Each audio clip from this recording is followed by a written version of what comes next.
Here we are. Hello to you guys on Facebook, YouTube, Twitter, and KGRDB Radio, and now we're live on Spreaker too. And so, hello to you guys on Spreaker, and hello to you guys on TikTok. Appreciate all you guys being here. It is Friday. It's happy Friday to you wherever you are.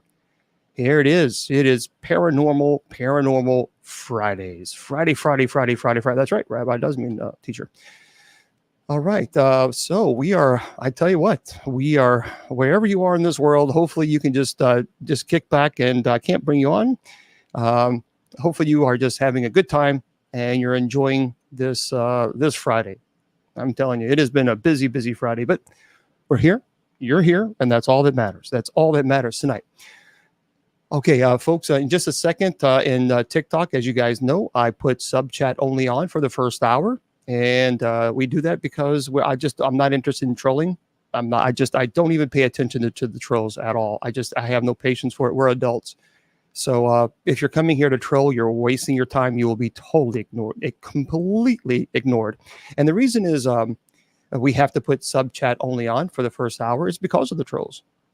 And so that's just the only way. And that's so that's what it is.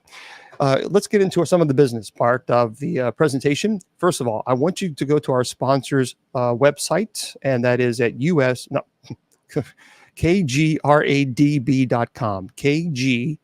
KGRAD is in dog, B is in bicycle.com.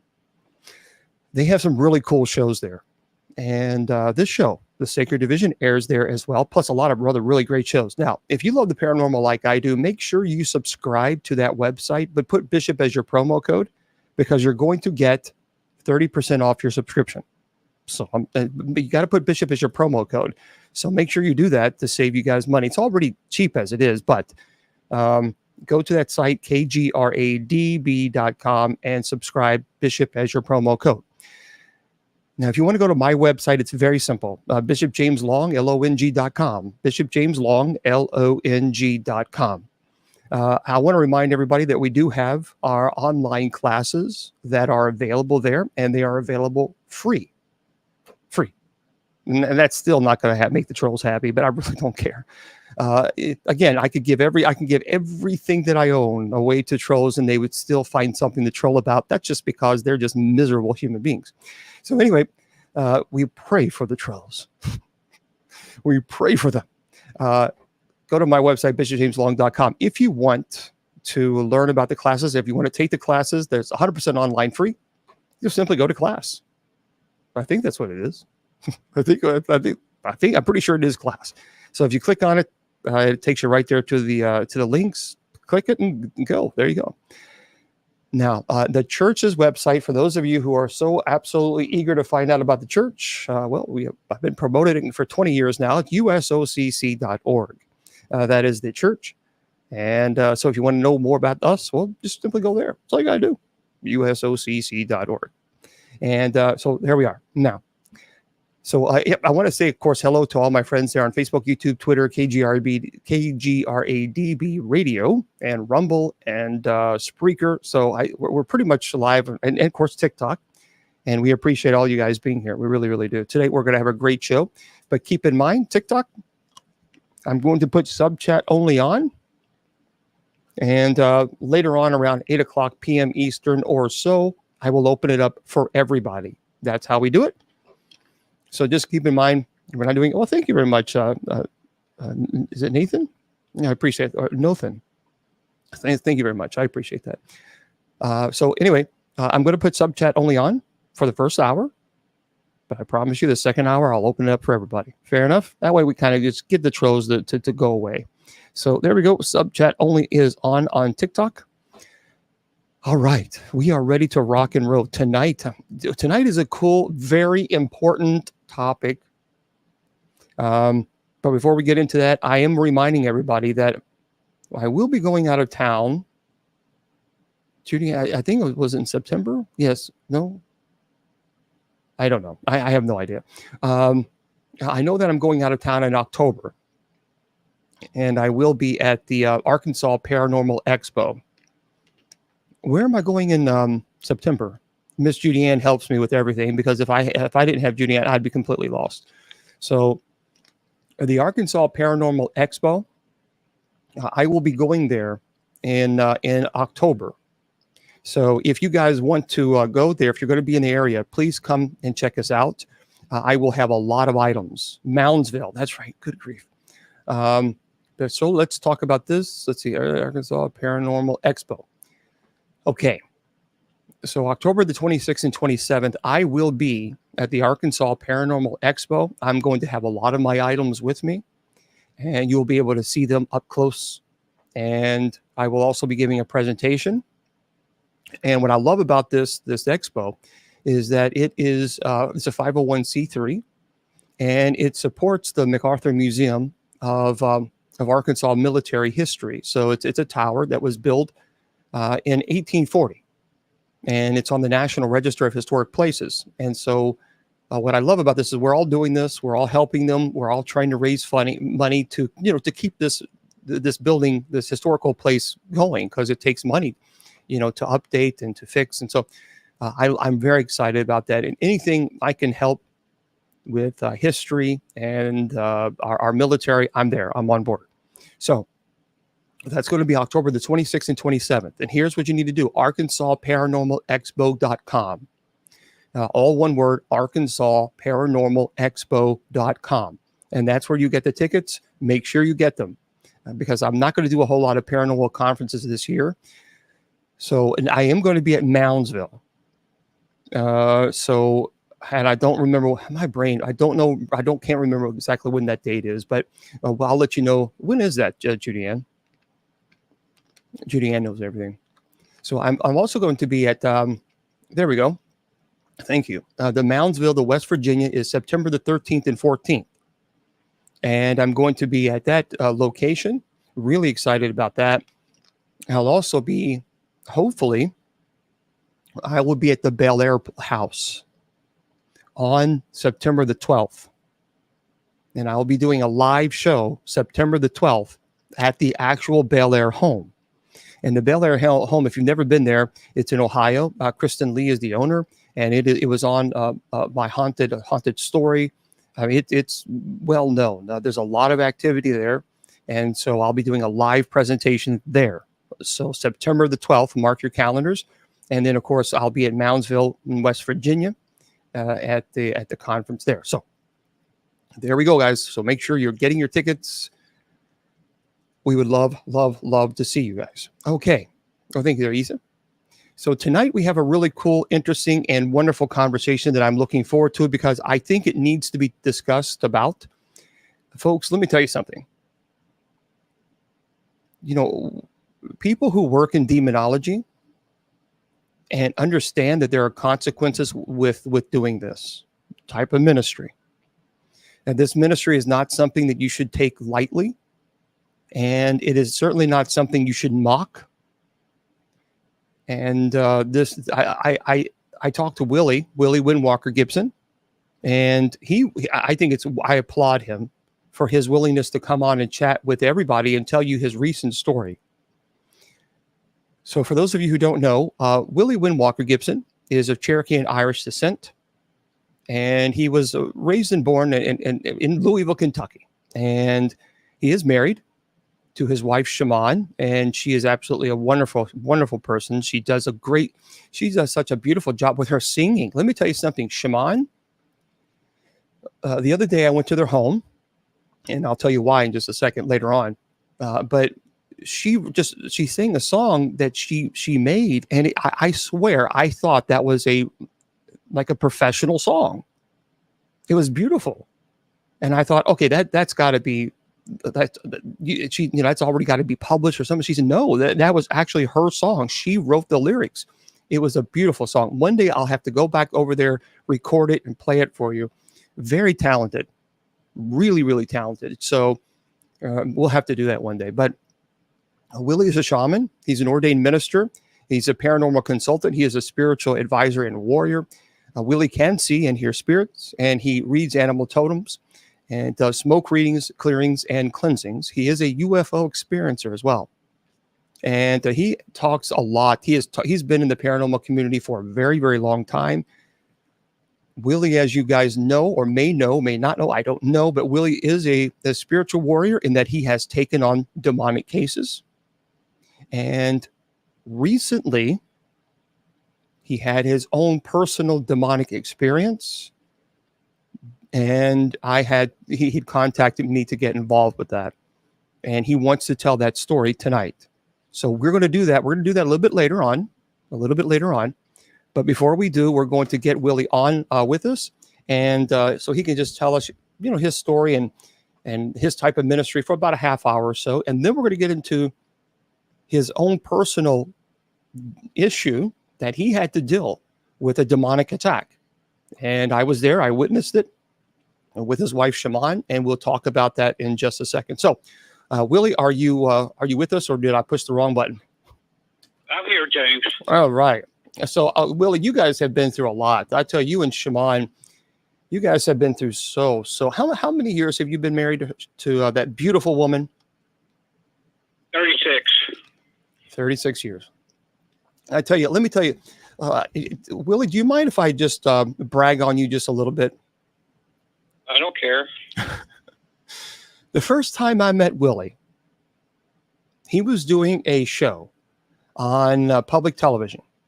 And I was thinking, because my grandmother she was Cherokee, and my grandfather was Cherokee. And I just kind of thought, who is this guy? Saying he's a shaman and he's, Native American. So he had contacted me and wanted me to be on his public access show. And I thought, okay, okay, fine, let's go. So I went there and I was watching everything that he did. I was watching how he was behaving with just in general, if he thought everything was a demon, or how his wife Shaman was there, and I was just watching how he would kind of treat her, because you can always tell a person by how they treat the person they love. And I got to tell you something. Shaman at that time was I think she was something was bothering her with her leg, or I think she broke her leg or her back. There was a problem that she was struggling with. And I saw Willie, one of the most gentle, caring persons. He took time to help her. He wasn't rushing her. He wasn't rude or disrespectful. And when I was looking at him on set, I thought, you know what? I like that guy, because I like him.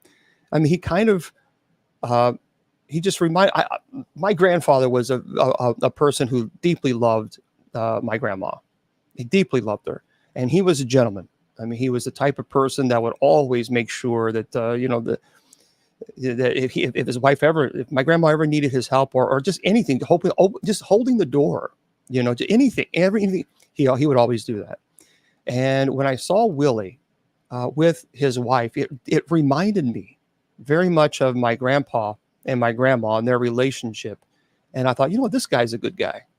So I got to tell you, Willie, the moment I saw that, that's the moment I said, you know what? I want to get to know him, and I want to be his friend. And we've been friends for years and years and years ever since. So I appreciate your willingness to always be on the show. Oh, anytime, James. Okay, Willie, let's get into let's talk a little bit about demonology and first in shamans. Let's get your background, and then we're going to talk about your own personal struggle that you recently had with the demonic, and what you called me, and I came over to your home, and we'll talk about that just in a second. That was pretty intense. But tell us a little bit. How did you know that you were a shaman? What is a shaman? Can you tell the audience about that? Well, James, I didn't start out as a shaman. I started out as a cop, mm-hmm. And it was, it just was bestowed on me because I was out on patrol one night, and I was in a Native American burial ground, and I was sat there parked watching what was going on, and this spirit shows up and tells me that I'm going to be a shaman, that that's all I'm going to be. And it was kind of just, I guess it was just granted to me by the spirits, and I really didn't know exactly what a shaman could do or anything like that, but he just, this spirit just smiled at me, and he says, you'll know what to do.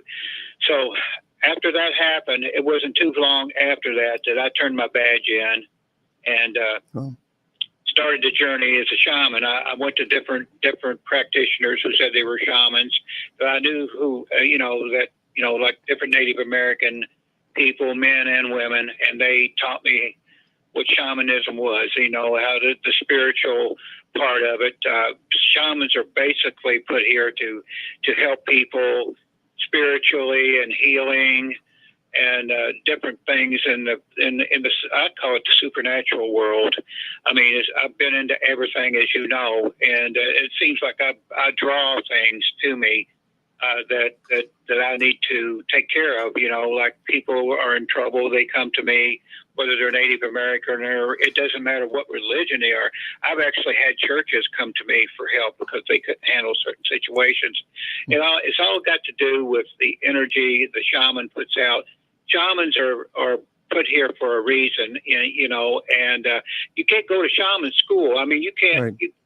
You can't learn shamanism out of a book. You got to be taught by a shaman, a real shaman, one-on-one. So after I learned how to do that, knew what I was supposed to do, I kind of eased into helping people. And when I first got started in the paranormal part of it, I would have different groups come to me, different paranormal groups that wanted my help because they would run into things that they didn't quite know what they were dealing with, like demonic cases and different sort of energies and elementals and things like that. They didn't know how to deal with that. They deal mostly with the technology part of it, and the spiritual part of it, they had no idea what to do. So that's how I got into it, by working with other paranormal investigators.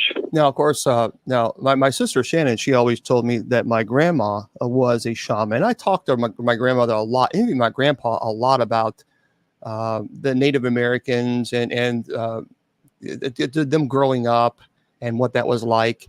And so my grandfather was, there's an organization called, I think, a Red Face Men. I think that's what it was called. I think it's no longer around. So he was a member of that. And my grandmother was a member of the Pocahontas Women's League or Women's Club. And so I don't know if either of those are around anymore. But I spoke to my grandmother a lot about the Native American way of life and the way she grew up. Now, being that you were a shaman and you have Native American heritage, do you have to have like a family history of shamanism in your family, or can anybody with any type of American Native blood be a shaman? No, you have to be chosen. And okay. The way I was chosen by the spirits. The spirits know how to choose a shaman, and they when that's invoked, then the person that is chosen is guided by the spirits. Okay.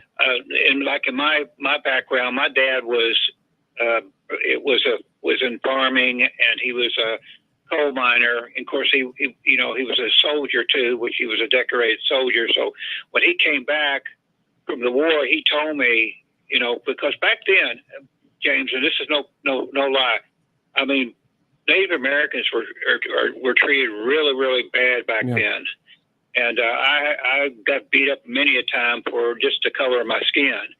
On top of that, I was a heavyset kid, and I had a limp, and I had all that going for me. And then at the age of 10, I had the spirits kick in, and I started seeing and hearing things. So I had all that going on, and I was raised in the city. I wasn't raised in the country, but I come from country folk. I mean, my aunts and uncles were, still farmers and things, and I would go visit them. But basically, I was brought up in the West End, in Portland area, and I had to kind of ease into it because my dad knew what I could do at an early age. He knew I could see and hear spirits, and he knew how the Native Americans were treated back then. And they're not treated all that well now, but back then it was really bad. I mean, my dad always told me, tell them that you're white, don't tell them that you're Native American, although you can look at me and tell I was an Indian. So, and plus I was Irish too, so I had the Celtic side.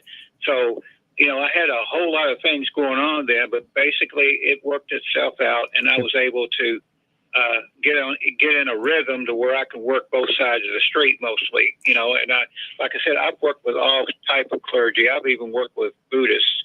And we work side by side. I mean, it doesn't matter how you do things. Everybody that's in this type of field does the same thing, but different ways. Right. And folks, for those of you just tuning in, we're talking to Shaman Willie Windwalker Gibson, a good friend of mine. And we're going to talk about his ministry, some cases that he's worked that were demonic. And then we're going to have a conversation about his recent demonic attack that he underwent, as well as his wife. I mean, they have been under some heavy stuff. And he wants to talk about that and tell you that story. We're gonna get there in about 15, 20 minutes or so. But for now, we're going to talk about, I think, his background, his history, and demonology. For those of you on TikTok who are sharing their lives, thank you very much. And if you're offering gifts to the ministry, I sincerely appreciate that. And for those of you who are subscribing and who are liking, please continue to like as much as you can on TikTok. That way we can kind of get this out in the algorithm. So thank you guys very much. And if I don't thank you individually, I promise you it's not because I'm being rude. I have the show running on 2 different computers, so a lot of chats are open right now. So thank you guys for sharing and subscribing, etc. on TikTok. So here's the question that I have for anybody who gets in the field, because people ask me this all the time. As an exorcist, they always ask me, how did you become interested in demonology? What influenced your decision to not only study it, but to stay in it? James, I didn't study anything like that. What happened to me in my professional background, I just walked into it. I didn't study for anything. I was just trained as a shaman how to do certain situations. Like I never went out looking for trouble. Like you're called in as an exorcist. You're called in and you know what you're going to face, but things that I've walked into, I didn't know I was walking into until I got there. I would think that I was going to just go do a regular walkthrough or, walk around the land or walk through a house, do a regular cleansing or whatever. And I would walk into a situation where it would be demonic. I had never been trained in anything like that, like you have. I had to kind of play it by ear and listen to my spirit guides and go into my prayers and what I did ceremonially and, use whatever tools I had with me. Luckily, I was strong enough. But you were trained, right? You were trained as a shaman. You were guided. Did you have a spiritual elder?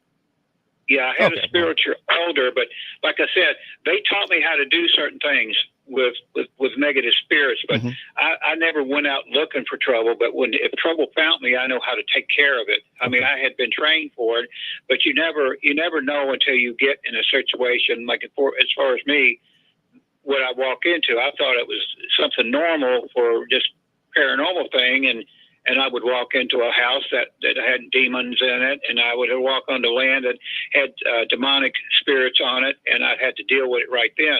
Like you, as an exorcist, they would call you and say, Bishop Long, we need you to do, I think we've got something going on here. I think, and of course you have your investigators tell you what's going on before you get there, but what's going to happen when you get there. I never know until I get to an area what I'm dealing with. And see, folks, this is that's why I defend paranormal investigators. And by the way, Bruce Tango, hello to you guys. Yeah, Bruce jumped in and said, when the time is right, give Willie my regards. So Bruce Tango says, hello there, Willie.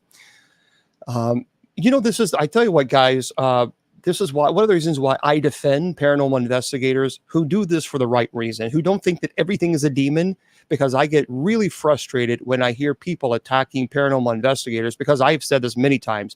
The paranormal investigators, they are the ones answering the phones at 2, 3, 4 o'clock in the morning. They're the ones buying all the equipment. They're the ones going to someone's home whom they don't even know. And they don't owe these people anything. They don't owe them anything. But yet they're willing to haul all this equipment, leave their family, drive sometimes 8, 10 hours or even more to a family who they don't even know. And they investigate, they gather all this evidence. Look, when you investigate, that's one thing. But then after you investigate, you have to go through all of the evidence. That is a lot of work. So not only if it's a 10-hour, or let's say it's an 8-hour investigation, Well, now you have 8 hours worth of evidence that you have to go through, and you have to do it quickly, especially if it's a demonic case, because clergy needs to know ASAP.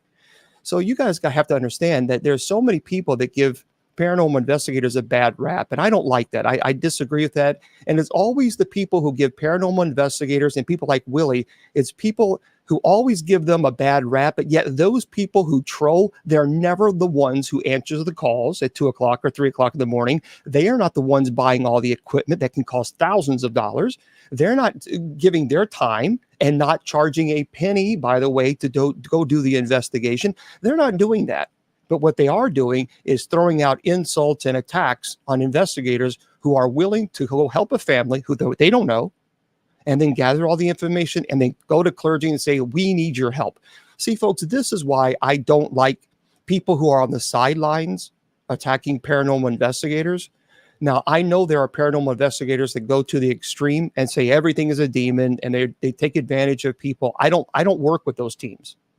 I don't work with those teams at all. The people that I work with they're professionals. They have careers. They don't think everything is a demon. They've been in the field for a very long time. They know how to debunk. They know what to look for.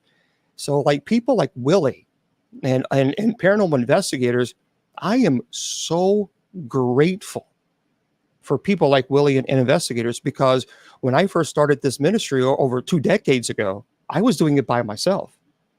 So if I was being called out to Texas, I'd have to go to Texas, investigate, do an exorcism if needed. That was too much. So I rely on teams from around the United States. They go to a location, they gather all the evidence, they present the evidence, and that saves me a tremendous amount of time, because then I could say, well, obviously there's something we can debunk, or hey, there is something demonic here.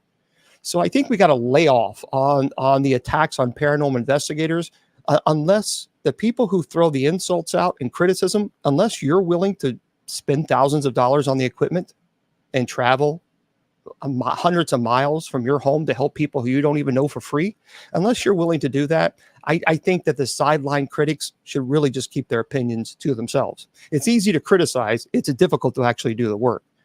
So let me ask you, Willie, when you're working a case, and let's say a family tells you, look, there's really violence that's occurring in the home, we're afraid, what can we do?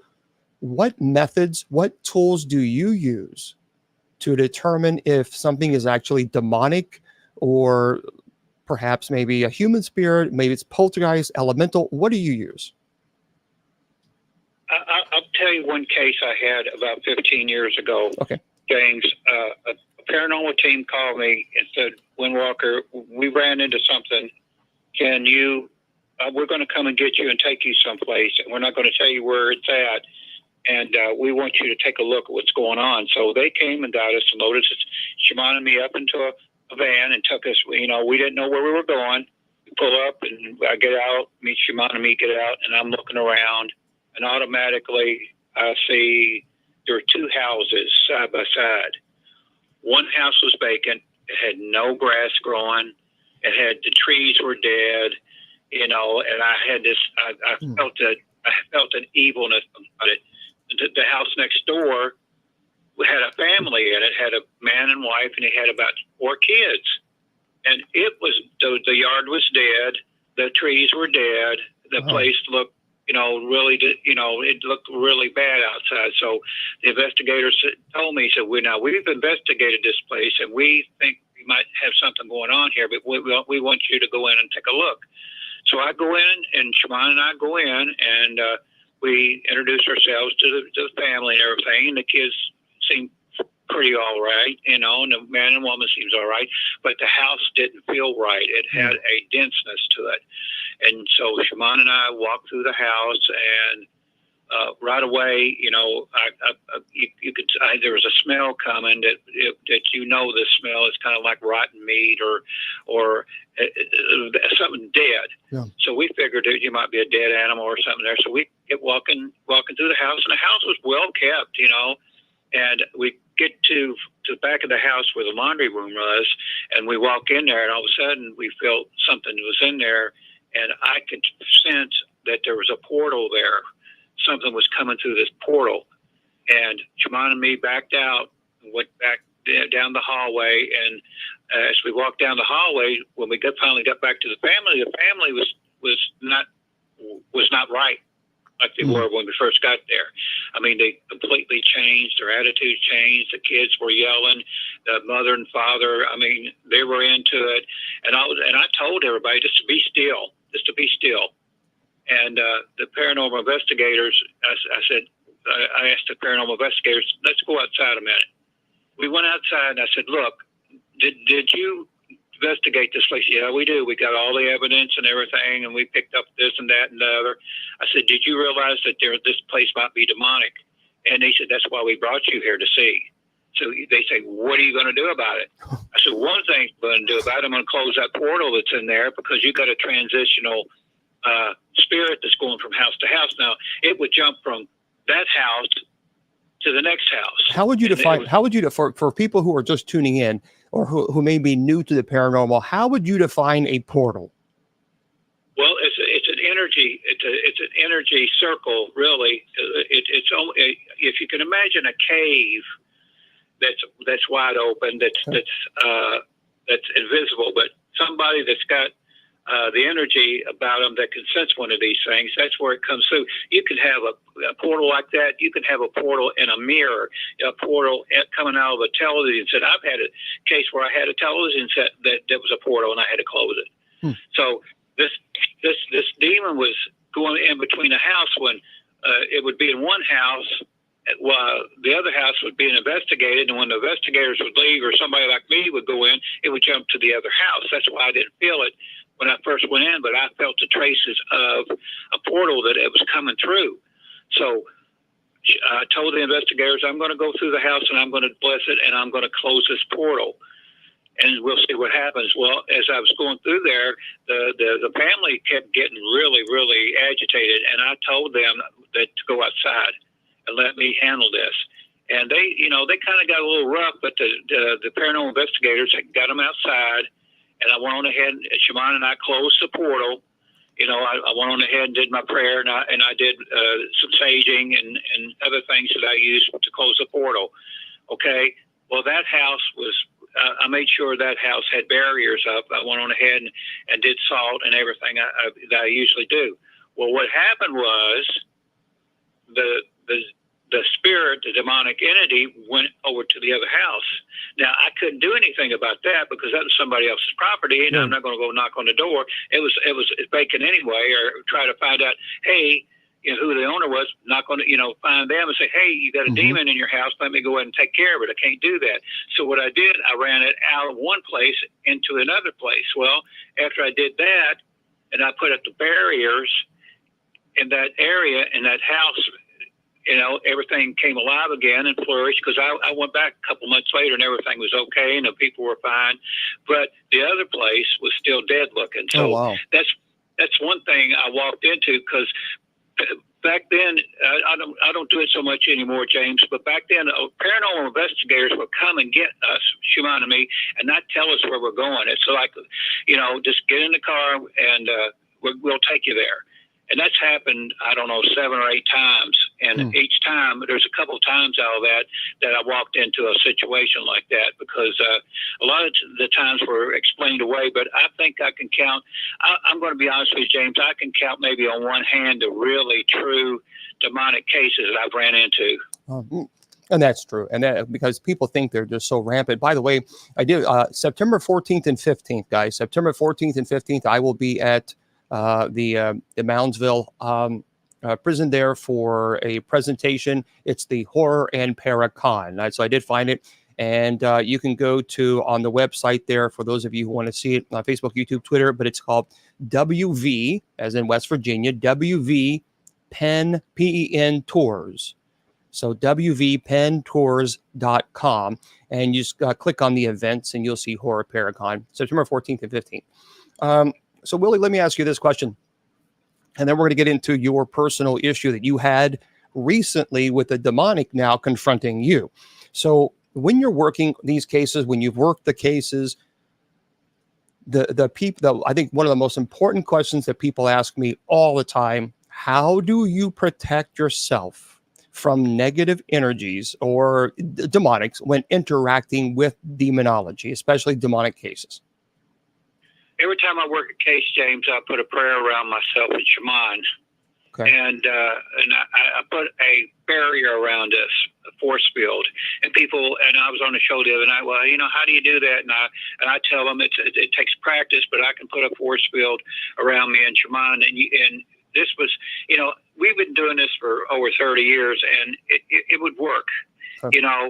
But you can tell the people when you're dealing with a demonic case, out there, I told you I had maybe a handful of cases, but there's a couple of cases that I ran into the same demon, and I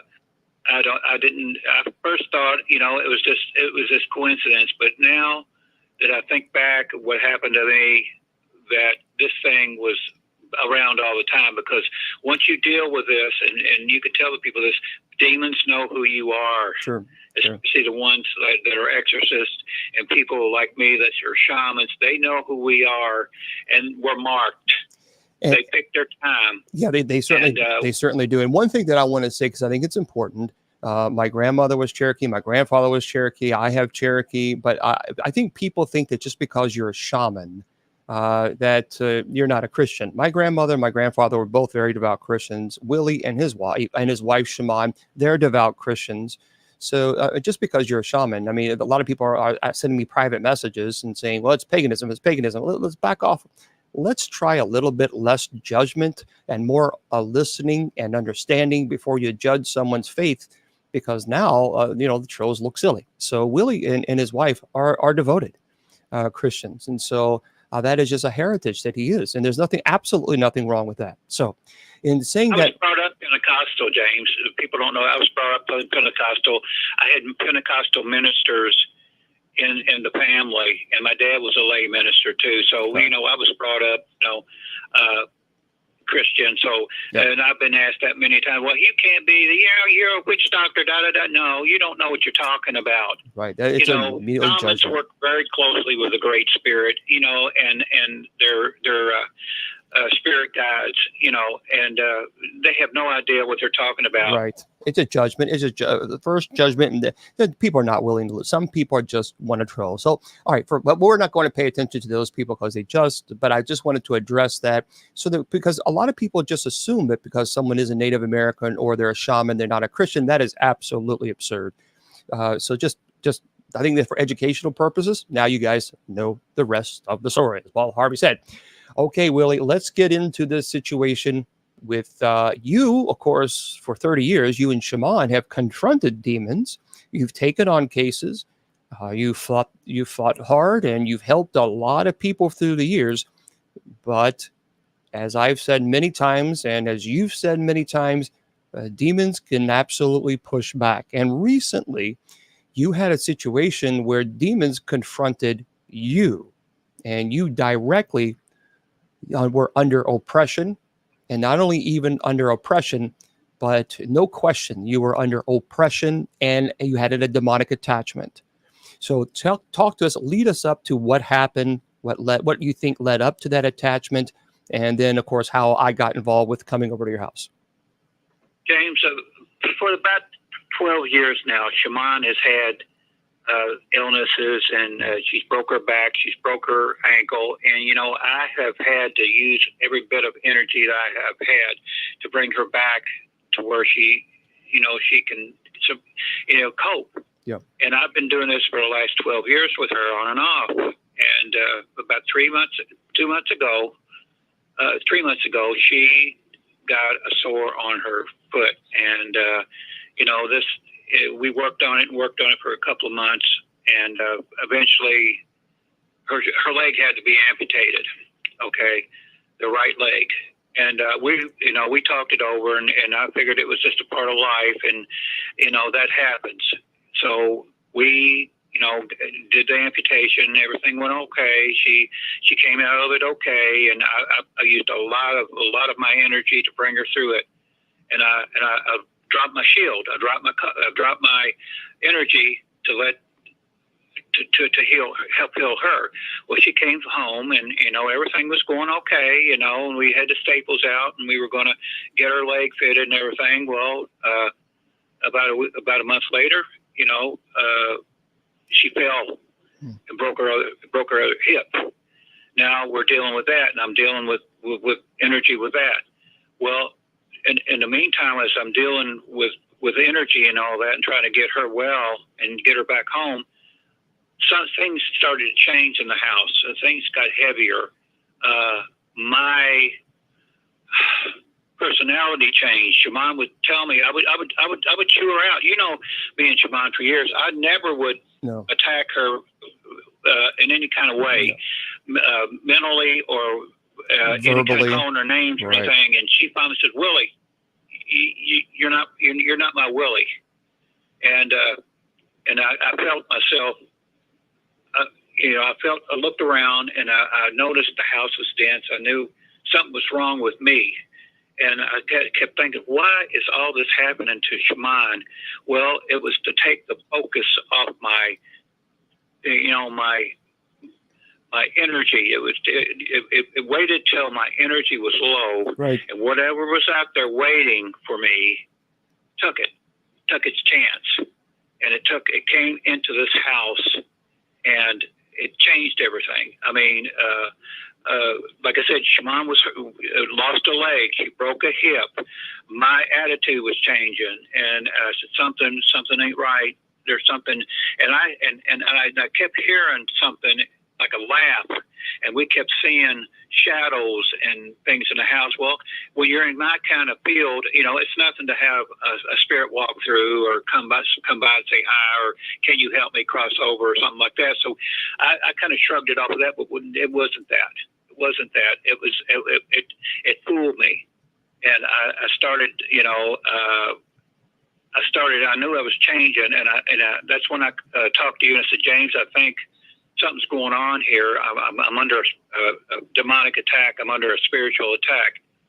And you said, okay, I'll come over, and I'll take a look. Well, we made a date. We set a time, and I was waiting for you to come, and I was looking at the door, and I saw you pull up, and I saw you walking down the street, and all of a sudden I heard this growl, and I heard this thing started to laugh, and it got louder and louder as you kept coming closer and closer, and finally you got into the house, and I was kind of hoping that you would feel.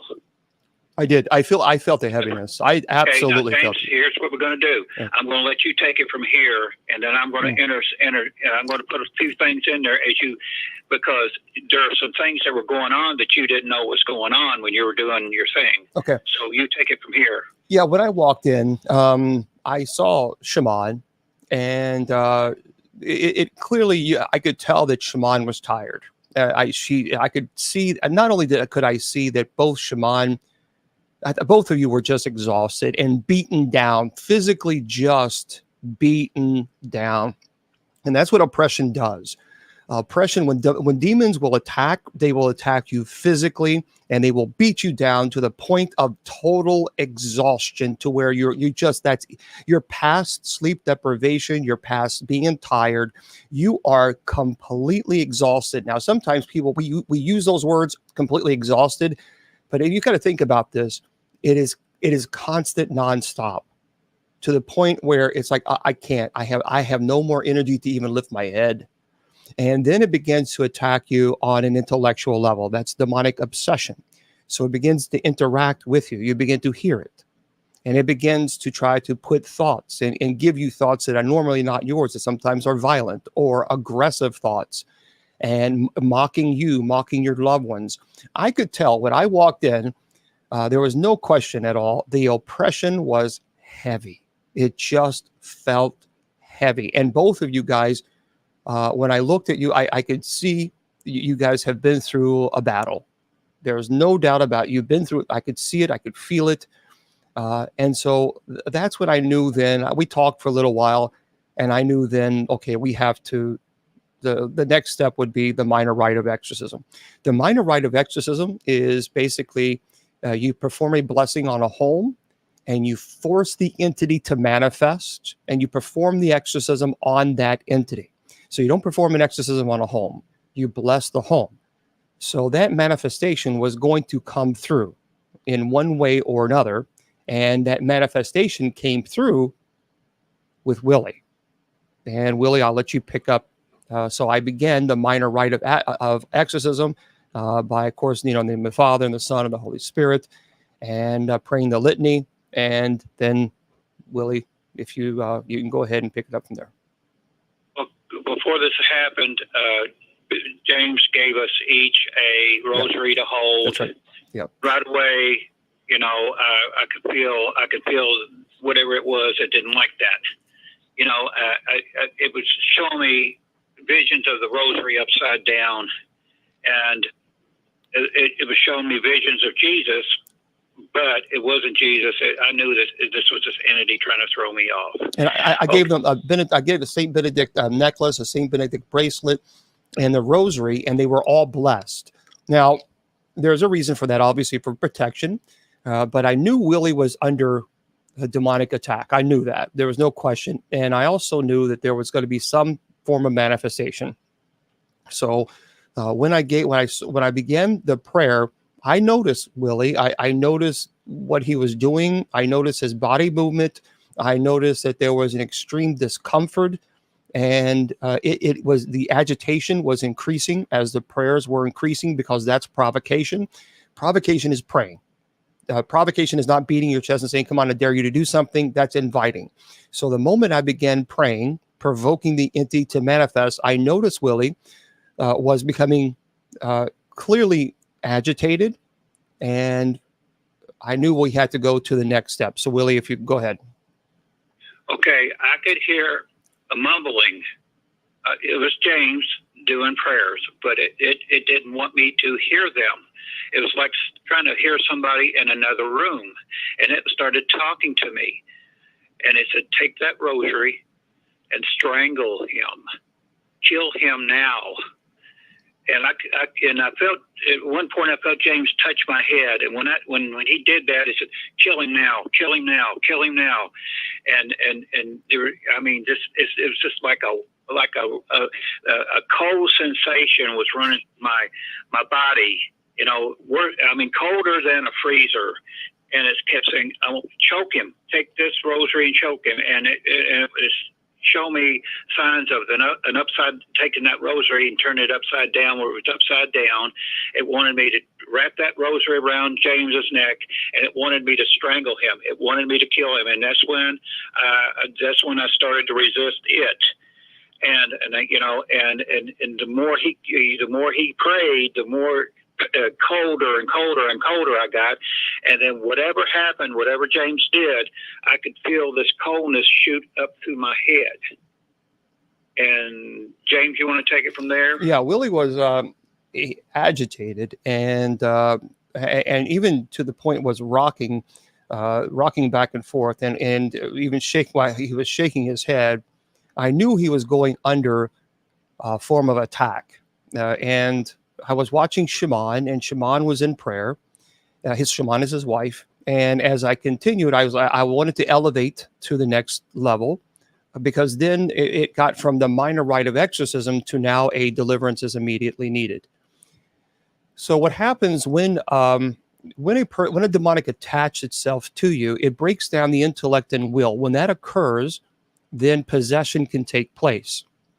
Now, Willie was fighting this, and I could see he was fighting this, and I could see he was under distress.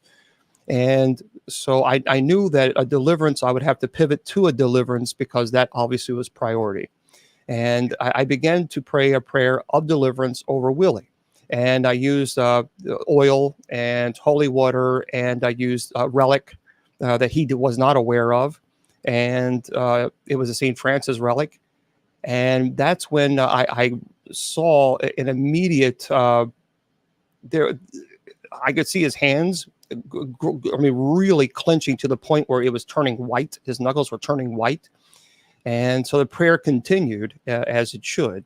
And at that time, that's when he just kind of almost like took a breath, and And Willie, if I just let people know what happened at that moment for you. I felt like a pop come out of the top of my head. I mean, it's just like a firecracker or something popped out of the top of my head, and the coldness left. And I guess you could say I come back to myself, because I was looking around, and automatically I could sense that the room was lighter. You were pale. I mean, you were pale. I've known you for a long time, and I knew you were fighting an urge. I could see that, and the way you were rocking, and and you're shaking your head as you were rocking and clenching your fist. I knew obviously there was a deeper issue there, and you have to sometimes when you. That's what happened. That's why I tell people you got to be careful with this, because if you don't know what you're doing and you're performing the minor rite of exorcism, the minor rite of exorcism is a ritual that is performed when a demonic has infested itself within the home.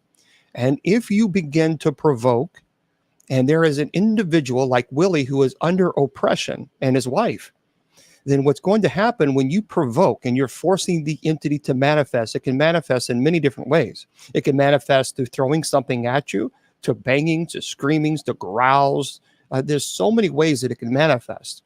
And if a person is under oppression, then that could absolutely attack that person. And I saw Willie, and I knew what was happening. So the pivoting from the minor rite of exorcism to now performing the deliverance and finishing the minor rite of exorcism afterwards was important.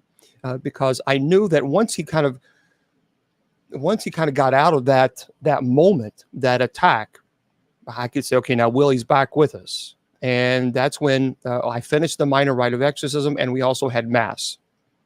So he received the Blessed Sacrament, but it was Willie wanted to come on and talk to you guys about this, because I think it's important that everybody hears that. When you have somebody like Willie, who has been in the ministry for 30 years, and they're coming on and telling you, look, this is what happened to me. This is why I'm really worried about so many people going around performing minor rite of exorcisms, and yet they have no idea what to look for when someone goes under attack. Because like Willie, because if you don't know what to look for, and if you don't know when to pivot and what prayer to do next, and you don't have sacramentals of the church like oil, holy water, incense, or rosaries, anything, if you don't have these items, then that Willie could have gone into a full-blown possession.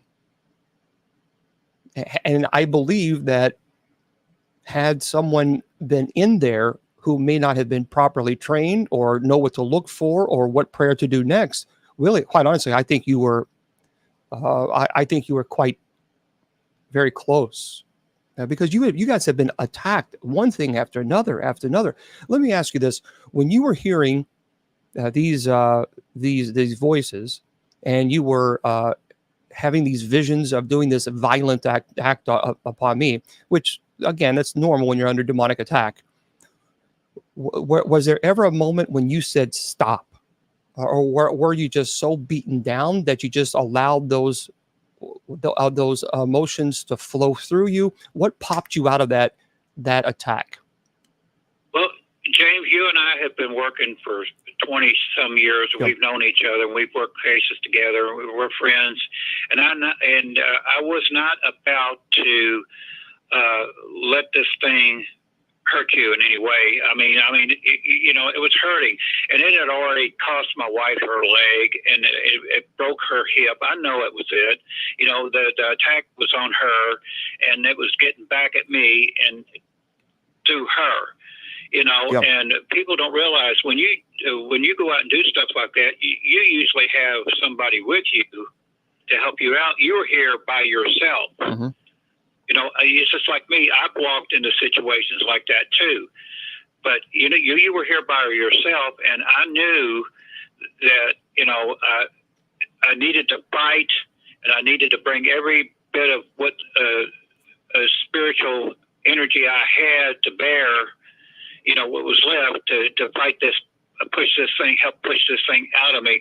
And people would say, well, why didn't your spirit guides help you out? Well, I don't have any answer for that other than, that this thing was even more powerful than they were. Evidently what had happened, it was, I picked this thing up years ago and it just waited for the right time. And when I was going through all these things with Shaman, and it actually caused a lot of this to happen. I know that now because there's other things that happened prior to that they tried to kill me before you got there. A few days prior to that, her and me both. It almost had a car wreck because of it. So I knew that I had to do something. That's why I contacted you. And people don't realize you can't do anything like that on yourself. You have to have a practitioner come in, like an exorcist, come in and do that on. You can't do that on yourself because the thing is inside of you. And the thing, and that's important to note, because remember, Willie, and the reason is he's saying you can't do that thing on because Willie has been beaten down.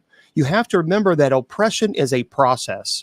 It is a process. It's not overnight. It is a process where the demon is chipping away your will inch by inch by inch. So Willie's a human being, like we all are.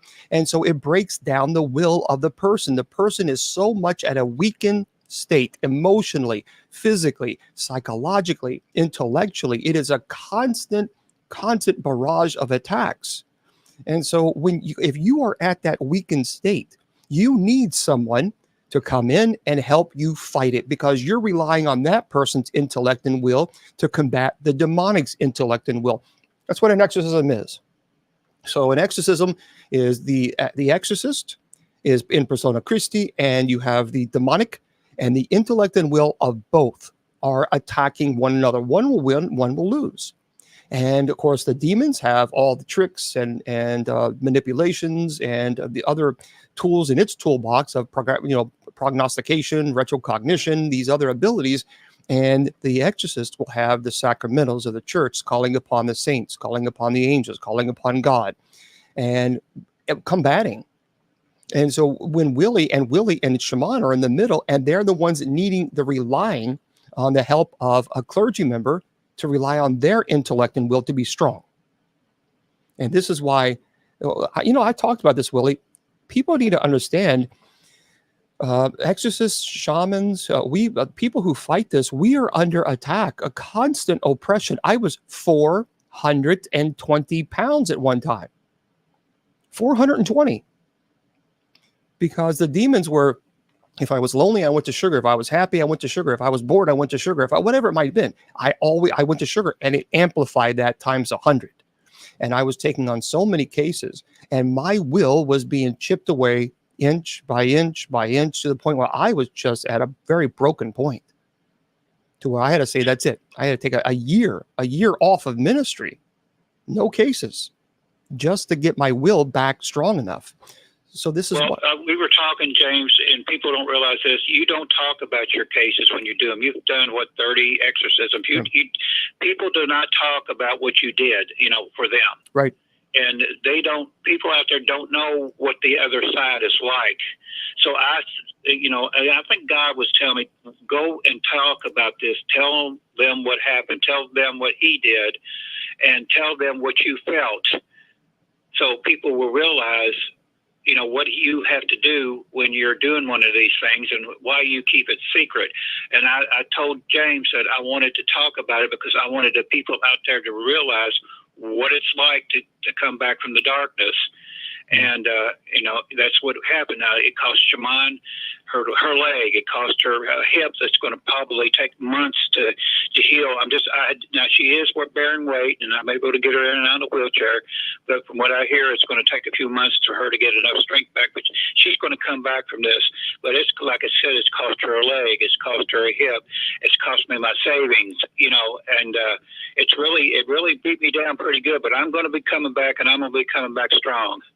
And I believe that, and I applaud you for your willingness to come to. And we need more clergy to to not feel embarrassed, or because we're all human beings, and we are all when we're going against evil, evil's going against us, and we need to tell the story. Hey, this is what I experienced. This is what Willie and Shaman has experienced. This stuff is real, and this is why it kind of bothers me when people says, "Oh no, it's not," because it really tries to diminish what we have experienced. And as I told you, guys, we don't get paid for this. We do this 100% free. We're not going to put our lives in jeopardy for a maybe we think sort of kind of this might exist. No, the reason is we put our lives and our bodies at risk is because we know that demons exist, and that we know that evil exists, and we know that possession exists. And we are willing to say, okay, since we know this, we're willing to also trust in God and put our bodies, whatever it is, we know we are putting it at risk. We know this in every case that we take. And so, but this is absolutely 100% real. Now, Willie, I have a question for you. Now, first of all, we're going to be wrapping things up here pretty soon. If people want to reach out to you, I know that your email is crystalchief55@aol.com, correct? Yeah, and they can contact Willie Gibson on Facebook. Yeah, Willie Gibson on Facebook. Make sure you find the right one, or Crystal Chief 55, Crystal Chief that's CRYSTAL. Is that correct? Yes. Yes, CRYSTAL, Chief, CHIEF 55@aol.com. And that make sure you definitely send him a message there, or go on Facebook, but make sure you go on to Willie Windwalker, and make sure you go to the right one. So what? Now that this is behind you, what's the future hold for? And maybe one day I'll come back down again, and we can do a TikTok, a live TikTok, and have you and Shaman if you want to chat with people. But what's in the future for you? What's going on? I'm trying to get back in the swing of things, James. Maybe get on to do some radio shows, and I'm still working on the book. I'm still doing the magazine articles and things like that. And like I said, my primary goal now is to get Shaman back. At least walking. We've got to get a prosthetic for the other foot, for the other leg, and I was getting ready to do all that, and then this other thing happened, and it said, "Oh yeah, well look at this. Look what we're going to do now." And next thing you know, she's got a broken hip, and now she's got a steel rod in her femur. So she's slowly coming back, but it's going to take a while for her to get up, back, and move around and stuff. But that's my main goal, is get her back going to where she can be, better off than she is now. And then I'm going to go on and see what the future brings as far as the paranormal thing. So now I know that obviously with Shaman having, and of course, still just there's a lot of health issues and a lot of surgeries, and I know that's been rough for you. So if people want to donate to you, can they just contact you at crystalchief55@aol.com and ask how they can donate to you? Whatever they want to do, that's fine, James. I'm not going to beg or anything. No. If they want to donate, that's fine with me. But right now my primary goal is get her back on her feet. Sure. Trying to get her well enough to where we can get a prosthetic done, and she's in a wheelchair right now, and I'm able to get her up out of bed, and she can pivot and sit down and stuff like that, which is good. A lot of people can't even do that 3 weeks after surgery like that. So she's doing good. And well, perhaps maybe we can do a GoFundMe. That would be a good, because I think you guys have been through a lot, and we got to help each other. So maybe we can do a GoFundMe kind of a thing, and we'll talk about that privately, because we all kind of need some help. I mean, it's one thing, you're finally, you got the spiritual issue. Okay, now we got to help as well if we can with a hand up, and so we all need a hand up from time to time. So. Well, I appreciate you, Willie. You're taking this hour and talking with us, and maybe next time we can. You're fantastic. People love having you on. I mean, because you're a plethora of information. So we'll have to bring you on next time, and because I know I'm going to be doing another UFO presentation. But you also, by the way, you were at the Bell Witch, correct? Yeah, a couple of times. Yeah, I did the Curse of the Bell Witch on A&E. 8, 9 years ago, and I've been there a couple of times. I've never been to the Bell Witch. Well, do you honestly believe there is something there, or do you think it's all hype? No, there's something there, James, but it's not what they think. Well, what is it? Well, it's Native American born, Okay. and I told them that on the show when I did it, but they cut it out. And they want the Bell Witch is a money making thing down there, and this all has to do with the Native American burial site and desecration of a burial site, and the Watcher that I call the Watcher there. That's the Bell Witch, and it's in that cave, and it comes out every now and then and wreaks havoc. But Kate Bates didn't have nothing to do with that. It was a Native American Watcher, and it's still there. I mean, I had did the curse part of it, and they took and they what they did, they took it completely out of the show, and they took and kind of made fun of it. So Wow. I told Shaman I'm never going to go back down there again, because I did what I could do there. I released a lot of spirits from that place, and but basically, it's just like any place else that's haunted. The people want to make a buck off of it. Well, maybe we'll maybe if you're up to it, we can do another presentation, because I know it's been a while since we talked about the Bell Witch, and a lot of people ask about that. So maybe we can get together and have you come back on and do the Bell Witch. Sure. I'm up for it. Like I said, I've been there twice, and both of them were television shows. So, I got to know the place pretty good. All right. Well, Willie, I want to thank you so much for your willingness to jump on and chat with us, and say hello to Shaman for us. And we'll have you come back on and talk about the Bell Witch here pretty soon. Will do. Thank you, James. Thanks, buddy. All right. Bye-bye. Bye. Okay, everybody. Well, that was Willie Windwalker. We appreciate. I tell you what, he is just. This is so much. He has so much information. I'm going to open up the chat for everybody, as I promised I would on TikTok. There's just so much there, isn't it? So much. By the way, for those of you who are, several of you have wanted to come on to the screen with me on TikTok. Unfortunately, I can't do that, and the reason being because I run the show on 2 different computers. So I have a computer here, and I have all the chats over here, and then I have TikTok over here. So my friends on Facebook and YouTube and Twitter and Rumble and KGRADB Radio and Spreaker, they won't be able to see or hear you. So that's why we don't do that at all. Now, what we used to do is we used to have people could call in and ask questions. And yeah, Josh, you must be psychic. So we used to do that, where people could call in and say, hey, what about this, or what about that?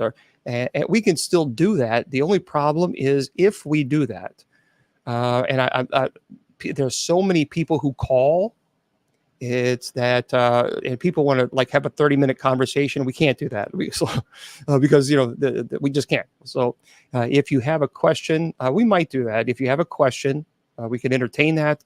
But you really have to just, what's the question? And because last time we did it, I love them. An individual was on for 25 minutes. It's like, dude, we're almost done. We're almost done. And there's a lot of people who are upset because they couldn't come in and chat. So, but yeah, I don't mind doing that. Just as long as here's what we'll do. Just wait. I'll give you a number you can call. And, but if someone is online with me and I'm talking to them, just don't call in. Just don't call in, because it just messes everything up, and then I just have to stop it and I'll turn everything off. So there we go. So why don't we try that? So here it is. Yeah, a 5-minute time limit. That's it. Because that way give everybody else an opportunity. So if you have a question, if you're working on a case, or if you have an issue in your home, or something of this nature, I'll be more than happy to chat with you briefly, and that way everybody else can get an opportunity. The administrator number is 502-531-3827. Now, please don't call this number during the day, because I don't answer this phone. This is primarily for podcast shows or people who want me to do. People are doing that a lot lately. They're calling that number. It's very clear on my website. Don't call that number if you're needing paranormal assistance, because that's not what it's for. But people are still calling that number, and it's a little disrespectful. So it's very, very, very clear on the website. 502-531-3827. 3827. That's for people who want me to be on a podcast or on a conference. But people are calling that and saying, I need a possession. I need an exorcism. I'm sorry, but that's not where that goes. So you need to go to bishopjameslong.com, click on the paranormal link, and submit an email. And the reason being is because I have too many social media outlets, and it's too impossible to keep up with all the requests. So everything has to be one source. It has to go through the paranormal link on my website, Bishop James Long, bishopjameslong.com, and you click on the paranormal link. So if anybody wants to call in, you can do so now. Otherwise, I'm going to turn the phone off and we'll go into our regular presentation. Well, thank you. Never seen that. Canadian a little duck was on my head.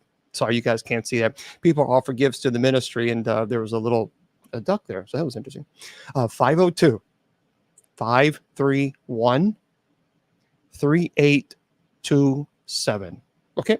If you want to call, feel free. If not, that's perfectly okay. All right, let me move this over here. Gosh, there's so many. When you do presentations, there's so many files and everything that you have to do. The cemetery. Which do you have a particular about? You mean the Gates of Hell Cemetery? Yeah, the Gates of Hell Cemetery is an interesting. I tell you, the Gates of Hell Cemetery is an interesting place. Okay, here we go. We'll try it. All right. Okay. So area code 602. Area code 602. Hello. Oh, dude, I got through. How's it going? Well, it's going well. What's your name? My name's Dane Hayes. Or Dane. Yeah, probably should do last name. What's your name? I have a question for you. Your name was what? So, my name is Dane. Dane. Okay. All right, Dane. What's up?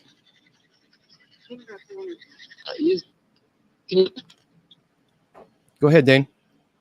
Hey, so my question is, let's say somebody is messing around with tarot cards and kind of occult stuff, and they get into that for a while, and then they get something that kind of hangs on to them. Is that something you've seen before? And if it is, in your experience, how is the best way to get rid of it? It happens many times. Yeah. Many times. As a matter of fact, I don't have them over here. Shoot. There are, I think they must be over there. There are demon tarot cards now that are out that people are playing around with. I don't have it over here. So people actually demon tarot cards, and they're actually demon tarot. Go ahead. I know what you're talking about. Yeah, and people play with that. So is this something that you've experienced? It is. So, I was involved in that stuff. I was, going through a weird period, man, and kind of a dark period. And I started messing with tarot cards. And the thing is you kind of get, there's something to it. It would kind of read things that were going on in my life. And so I started giving it a little bit of credibility. And then I kind of got into it. And, I got a grimoire too at one point and stuff like that. I just got into some weird occult stuff. And then I started noticing things I've heard you talk about them, the shadow people, the things where it started out in my house. And repeatedly seeing a tall man in a big brimmed hat around my house, and again around a lot of evil stuff. And now that period of my life, I'm kind of over it and trying to sever that whole tie to all that stuff. I'm going to church now and stuff like that, reading my Bible, and I don't want it to mess with me anymore. So how do I sever that? Well, yeah, it's interesting that you mentioned hat, because there is a theory of a hat man. So you can Google the hat man, and it's a lot of people who are talking about this thing that they're seeing. So here's the deal with shadow people. Shadow people, I've been to a lot of cases, even when I did the Ghost Adventures on the Bobby Mackey's, or when I did the Exorcism Live at the Exorcist House in St. Louis. We saw a lot of shadow people, and with that, obviously, there was demonic activity. Hello.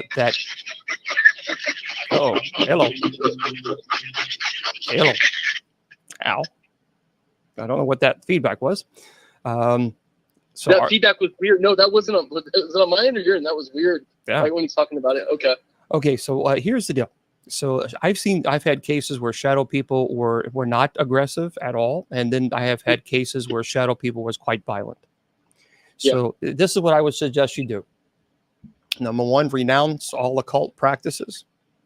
Mm-hmm. And if personally, I would actually, this is my preference, I would have you go through the sacrament of reconciliation. Now, the sacrament of reconciliation, there's a lot of Roman Catholics debate on whether or not the sacrament it's confession, whether or not it can be conferred through electronically or not. I believe it can be. And the reason is it was debated is because of COVID. When COVID came out, a lot of people couldn't go to their priest for confession.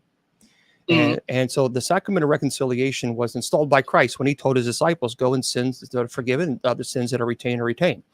So I would encourage you, and I'll be happy to hear your confession and offer, of course, absolution, if that is something that you're interested in. If not, perfectly fine. But that's the first thing I would do is renounce that, renew your baptismal promises, and then you can do what's called the Epiphany of the Doors. So if you Google Epiphany of the Doors, or it's also known as chalking of the doors, blessing of the doors. It's all interchangeable as far as the terminology. You can Google it. Yeah, you can Google that. And I do that once a week in my home. So you're doing it in the home. Okay. Oh, yeah. It's very simple. On every single, people do it even on every door frame, on every window frame. And what I do is I always make the sign of the cross on the frame, the middle, and to the right. And so, but if you Google Epiphany of the Doors, blessing of the doors, it's a very ancient ritual, and that really absolutely helps. But okay, cool. And I have one more question that kind of ties into that, and I'll try to keep it quick.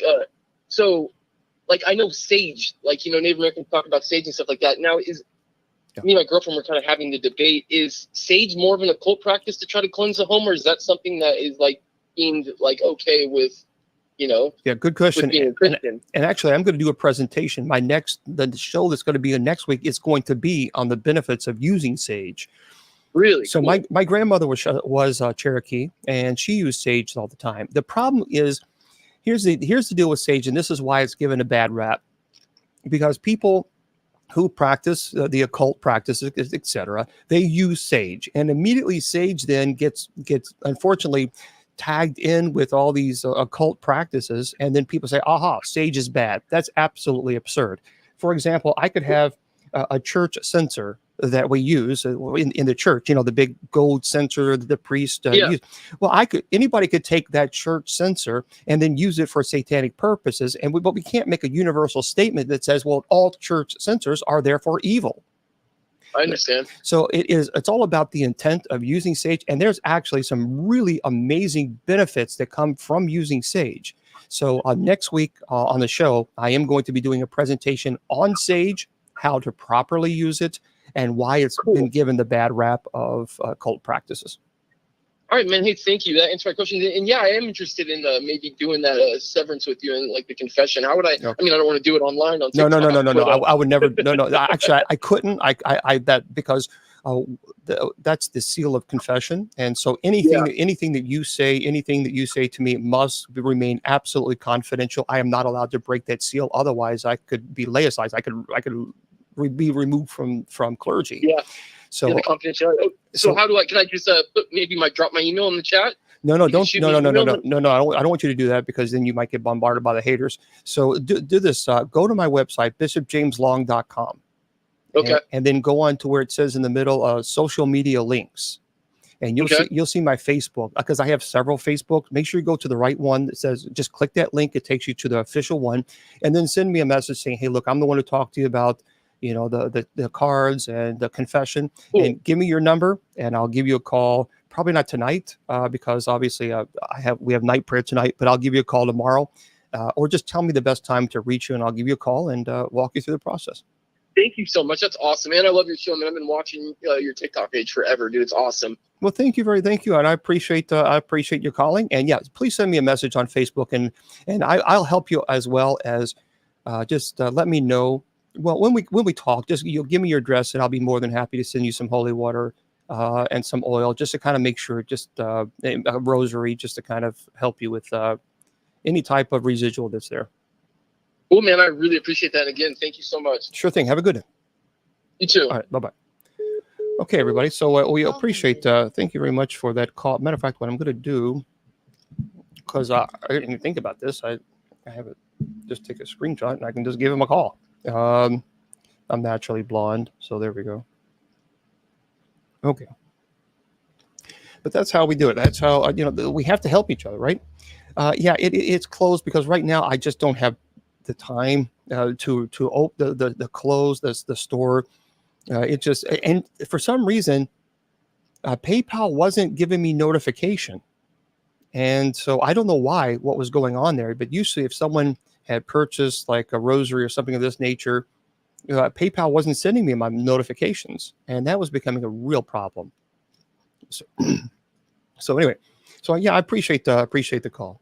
So absolutely, Lauren, 1,000,000%, 1,000,000%. Lauren is asking, so Christians can be possessed? Yes, absolutely, 100%. I know there are people that's telling you that they can't, and I'm telling you they are wrong.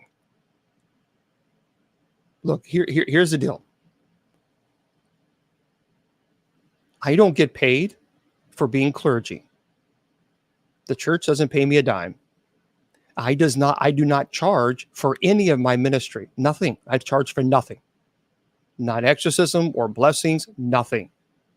There is nothing that I gain by lying to you. Nothing. Because people can say, well, you're just trying to scare people about demons because you're making a buck off of it. I don't charge. Never have, never will. So I'm telling you that I've had cases where people were, they 100% their faith they were Christians, and they did become possessed. And here's why. People say, well, you can't, that's not possible. That's not true. That is not true. It most certainly is, because just because you're a Christian, your free will doesn't go away. And as a matter of fact, I would say the closer you get to God, the harder the devil works against you. So you are a direct threat to Satan because of your faith in Christ. And so you still have free will. So you can say, I believe Jesus is my personal Lord and Savior. And then you can go out and you can paranormal investigate in a location that you shouldn't be there because demonic activity has been known to be present. And the moment that you step foot in that location, the moment you do that is the moment you give the invitation. And certainly, if is anyone here, can you make a noise? Can you push me? Can you do this? That's the invitation. So your free will doesn't go away just because you say you're a Christian. Your free will is still there. And you can freely choose to make bad decisions or good decisions and still claim to absolutely believe that you are a Christian. As a matter of fact, Annalise McKell, for those of you who don't know, Annalise McKell was Emily Rose, the movie, The Exorcism of Emily Rose. She was a very devout Catholic. Her whole family were unbelievably devout. And yes, Catholics are Christians.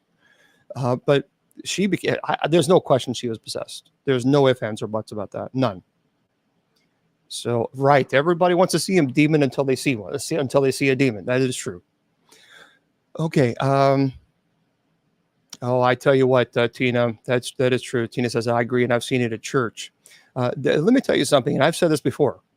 There's a lot of pastors out there, and I use that term loosely. I don't know what spirit they're listening to, but it's not the Holy Spirit. Because the moment a pastor begins to tell you, and I've talked about this, for those of you who follow me, you know I've talked about this a lot. Prosperity gospel is demonic. It is demonic. Any preacher that will tell you that your blessings from God is dependent upon how much money you give that pastor and the ministry, that is not biblical. That is greed. And to me, it's an abomination. It's heresy. You can't buy God's blessings. And anybody who teaches you or tells you that you can is not listening to the Holy Spirit. They're listening to another spirit, but it's not the Holy Spirit. You can't buy. God's blessings are free. It's not something you can buy. So no matter how many Benjamins you have in your wallet, that doesn't mean you're going to buy God's blessing. God doesn't care about how much money you got. And there are pastors that go around telling people, oh, just go ahead and give me your rent money, give me your mortgage money, and God's going to bless you 3 or 4 times. And then what happens? A month later, now they're evicted, while the pastor is on a vacation to Bermuda. Don't fall for that. Remember, the devil can quote scripture too. Many times he quoted scripture to Christ to try to tempt him. So the devil knows scripture. And anybody and I don't care who it is. I don't care how rich they are, how famous they are. I don't care how many followers they are. Anybody who tells you that your blessings from God is dependent upon how much money you give that ministry, you need to run away from those people and never listen to that pastor again, because they are not preaching the gospel. Plain and simple. So believe me, the devil has absolutely infiltrated many churches. So, okay, if anybody else wants to call in, you're more than welcome to. I have a lot of really cool articles that we can get to as well. But 502-531-3827. 502. Well, now what? See, you say he doesn't understand it. I don't know about that. Remember, the devil's able to manipulate and twist and turn Scripture. Any type of being that's able to twist and turn Scripture, there's intent behind it. They know the truth, but they try to twist and turn to tempt. So therefore, I would understand what you're saying. I think he certainly understands to a point where he can twist and turn and manipulate for his purposes, just as he did with Judas. All right, 502-531. He was a cherubim. 502-531-3827. So if you have a question, if you're having issues in your home, or you're working on a case, whatever it might be, if I can answer, I'll be happy to. If not, I'll say I have no idea. Oh, by the way, listen to this. This stuff is cray, everybody. This is really crazy. This story is getting even more bizarre. And by the way, I'm going to be here. 531. Yeah, it's 502. Jane, 502-531-3827. Yeah, I might have accidentally said 541, but it's 502-531-3827. Oh, okay. Okay, area code 215. Let's get you on here. Area code 215. Hello. Hello, area code 215. Yeah, hi. I was calling to try to speak to the bishop. You're speaking to him. How are you? Bishop Long, how are you? I'm fine. How are you? Who am I speaking to? Bishop, this is okay. I've been trying to get in touch with you forever. This is Gorilla Suit Al. I'm sorry? Gorilla Suit Al. Okay, hello. How are you? Sorry, I couldn't hear with my earpiece. How are you doing? I'm great. I'm calling because I wanted to ask you a very important question to me. But before I did that, I was hoping to give you a little bit about my background, so I can give you context on why I'm answering the question the way I am, and then to hear your answer. Sure. Yeah. Okay. So, I was born and raised Catholic. Mm-hmm. In Philadelphia. I went to 16 years of Catholic school. Call from 1914-215. See, this is what happens right here. This is what happens. Please don't call, guys. Please don't call. All right. Yeah, please don't call, because I'm talking to someone. See, this is why I can't do this, because someone calls in. So hold on 1 second, because now I got to deal with this. Please don't call. Otherwise, I can't have a conversation with this individual. So area code 914, please hang up. Please hang up, because I can't get to the other phone. So see, this is why I asked earlier, please do not call when I'm on the line. So there we go. Sorry about that. Again, please, guys, do not call right now, because if you call, I'll have to hang up, because I won't be able to have a conversation with my friend here at area code 215. So I'll let you go. I'll let you guys know when we're off the phone. So, okay. I'm sorry. Someone was calling in and interrupted you. So you were 16 years in the Catholic education? Yes. Okay. So, so I graduated from LaSalle University, which is a Christian Brothers school. Mm-hmm. And then, I started my life, whatever, had some, normal life, got married, whatever. Anyway, went through a whole exploration of, my spirituality and how I could enhance my own spirituality. And for some reason, I was drawn to Buddhism.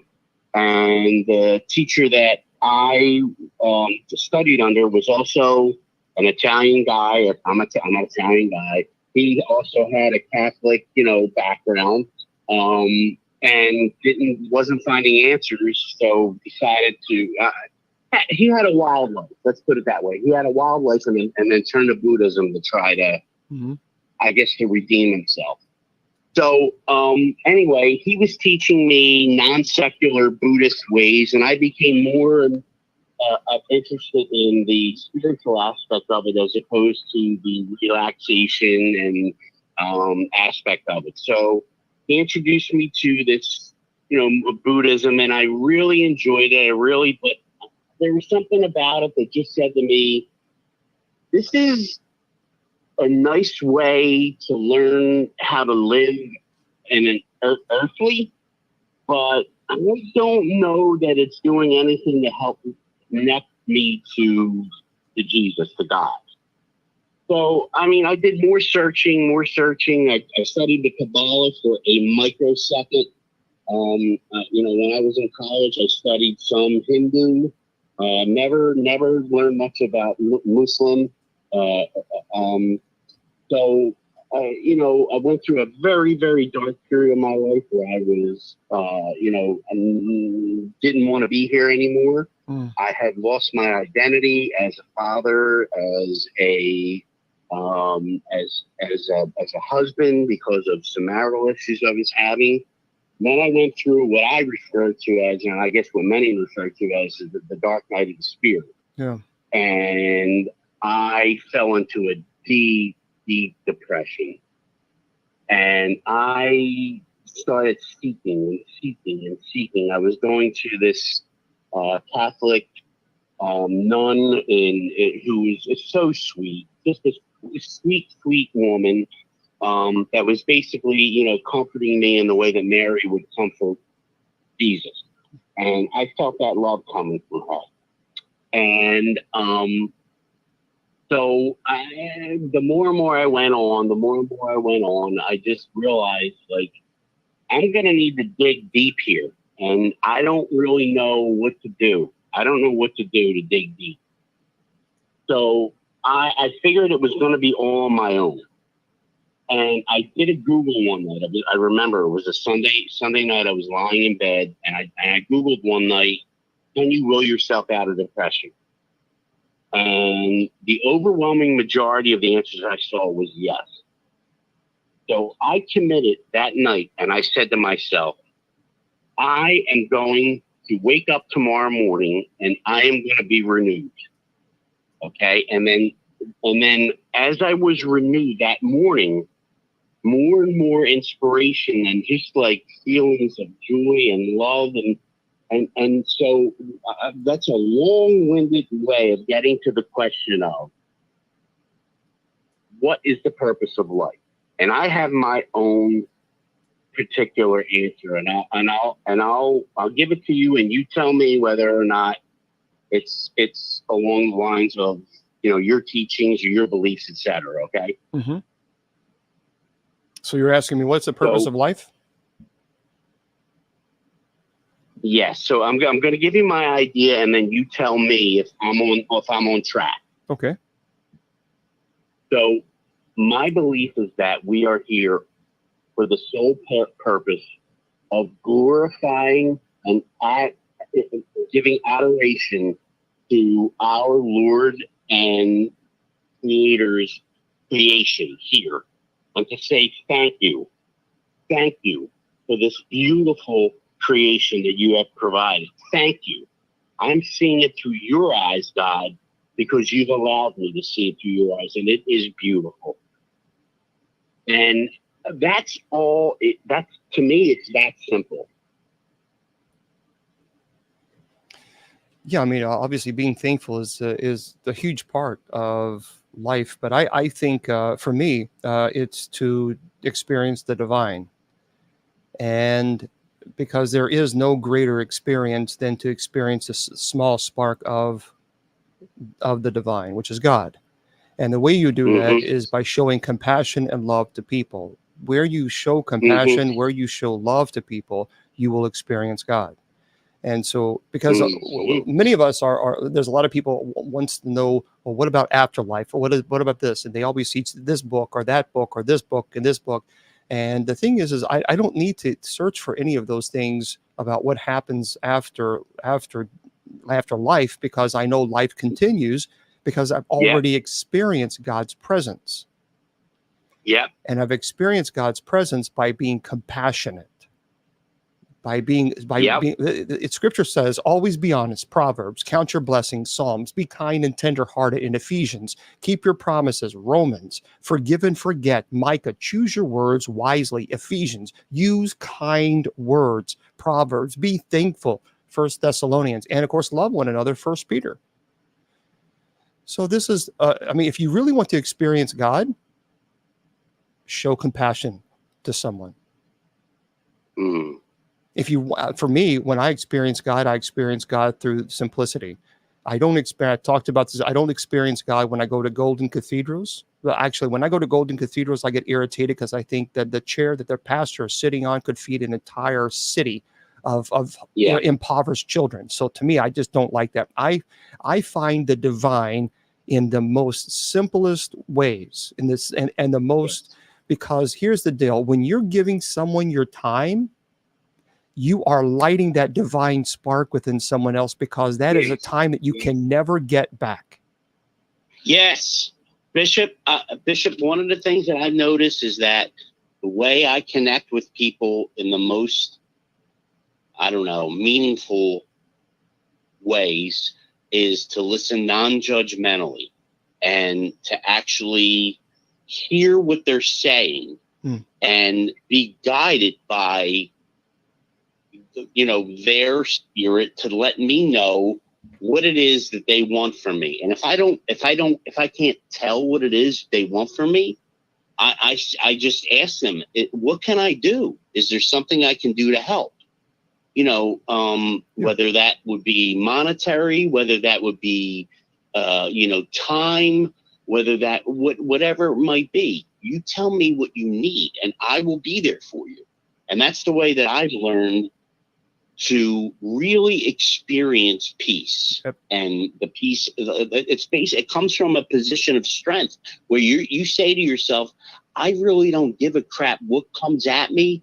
I know that I'm going to be okay because I have his love to pull me through anything. That's right. And all of this is so temporary, and as long as I'm pleasing him, who cares? That's right. And you are, the word is, I think all of us, the word is empathy. We have a society where people just simply, it's always judgment and condemnation, and you're evil and you're judgment and all this other stuff. Yes. If we just actually sit back, relax, listen to other people's lives and their story, and show compassionate and show empathy, boy, I think we could be a hell of a lot better off than where we are today. No question about that. But one act of kindness, truly one act of kindness can be the ripple. And I talked about this the other day at night prayer. One act of kindness can be a ripple in the ocean that can turn into a tsunami. And it absolutely. Bishop, go ahead, Bishop. I have a very interesting story. Okay. Real quick, and then we're gonna get someone else's back. You want to jump on, but go ahead. Okay, so this was several years ago. My family and I were driving down to see my parents. This was in South Philadelphia, and I noticed that there was, it was a bad snowstorm. There was ice and snow everywhere, and people were stuck in. And, having trouble. Anyway, I noticed this elderly black man on the side of the road, and he was having trouble getting his car out. Okay. And so my children were in the car. So I said to myself, this is a time to show them what it is to be a Christian. That's right. So please don't call. Why would you do that? I ask you not to do it. Please. I'm going to have to, please, area code 914. Please stop. Stop. Now you're being disrespectful. We just talked about showing compassion. Stop. I tell you what, here's what we're going to do. Do me a favor. Can you send me a message on Facebook? Because obviously people are not going to stop. This is why I don't do this, because people just are just so disrespectful. And so go to my website, bishopjameslong.com, and send me a message, if you would, on my Facebook. And then I can talk to you privately about this, because I'm just going to end this in the phone thing, because people just, again. Hey Bishop, I'm willing to wait this out, because I think this message. See, okay, area code 91. I tell you what, 914. I'm going to block you. Excuse me, 1 second. Let me just block, or what I should do is let the caller ID say your number. So what I'm doing for the person who keeps calling area code 914, I'm actually speaking over Siri, saying your number out loud. So maybe I should just tell everybody your number, or whoever's doing it. You're being very rude. As a matter of fact, because you're being so rude, I'm going to excuse me. Let me block this person. There you go, 914. And I seriously, I should have let Siri just give in your number. Now you did the right thing there, Bishop. You did the right thing. Disgusting. I didn't get that. Oh, Siri, hush. Now Siri's talking. Yeah, send me a message on Facebook, and we'll have a conversation there. How's that?